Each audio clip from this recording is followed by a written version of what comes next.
Mark Sanger along with you again at the Chamber annual dinner, breakfast, luncheon, I guess. It's the awards banquet.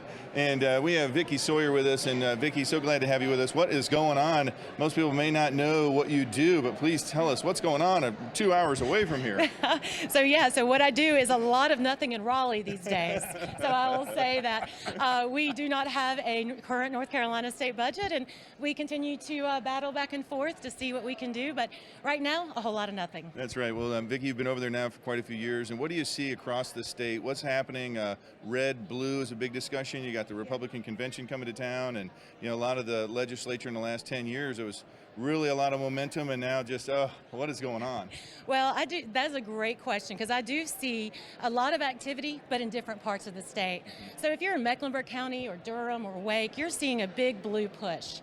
But in the eastern part of the state or the western part of the state that were traditionally Democratic, they're actually voting Republican now. Wow. And so there's a party shift going on in rural areas in North Carolina that's going to make it very interesting in the fall. It's going to be fun to watch. And then with the Republican convention, any chance we're going to see you up there on the big stage? Any chance? Oh my gosh, no, but I am going to be with President Trump on Friday since he's coming in town with Ben Carson. So that will be my first meeting with him, and we'll see how it goes. And those opportunity zones, he's coming to talk about those and stuff. And what have you seen those do to the state? Have those seen an impact helping out with things going on in Raleigh too? Yeah, they are. And they specifically concentrate on rural areas. So they're trying to drive business in and giving tax incentives for those rural areas to have more folks in. We have seen some growth, and I'm excited to learn more about it and continue to help attract businesses to our area. That's great. And from an attractant standpoint of bringing the businesses, any big leads you can tell us that you're working on? Anything you can share? Any breaking news? News you can share with us? Well, breaking news is that you can choose to vote for me in the fall. That's right. So that's always breaking news.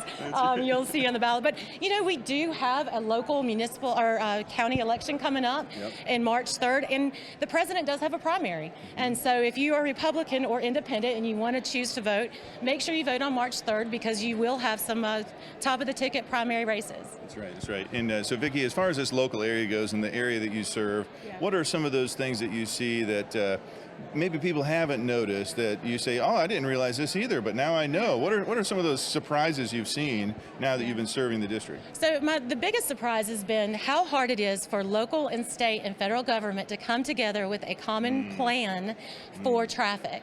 So our best asset in South Iredell is that we're attracting wonderful people and experiencing growth and great business. But that also comes with headaches, right? We have to build schools, and we have to figure out traffic.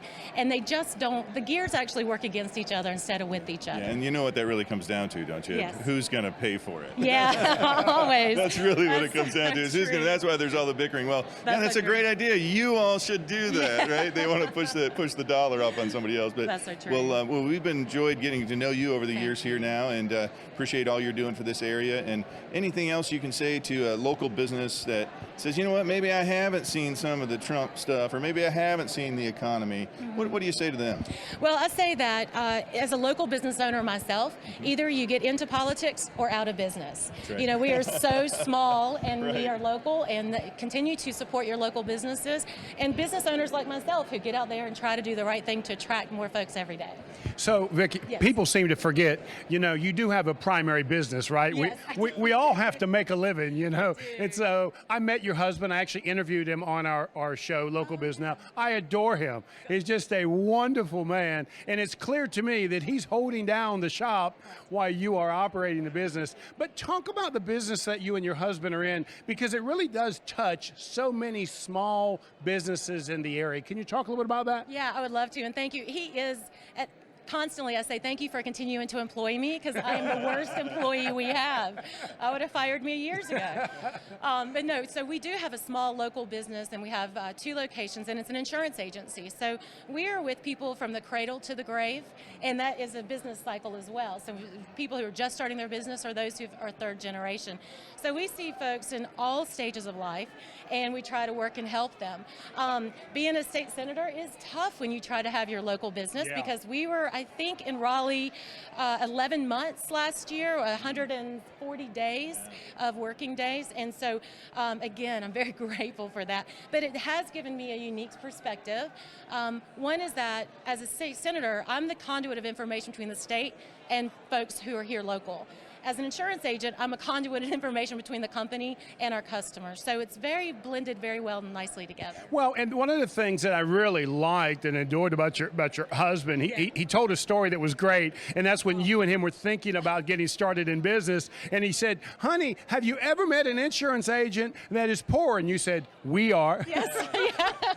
And I laugh about that because most of us small business people, we start out like that. The fact that you started out like that in business really means a lot when you're starting to review and evaluate things and regulations throughout government. Can you talk a little bit about how that perspective actually comes into play when you get to a state government? Yeah, I would love to. One of my biggest things that I've been doing is deregulation on small businesses. Sometimes people hear that and they think environmental regulations or that. No, none of that at all. I'm talking about how difficult is it for a small business owner to contact the North Carolina Department of Revenue and actually get an answer.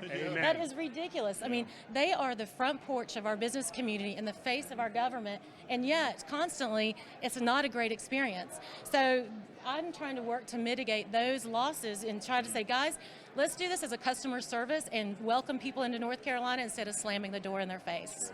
Vicki, thank you so much. We really do appreciate you taking the time to be with us. For all of us out there in the trenches with small business, there are a couple of government officials that we look at and say, she's fighting for me, and you're one of those people. Thank you so much. Thank you. That's so kind to hear, and I will continue that fight. Thank you. Thank you. Thank you, guys.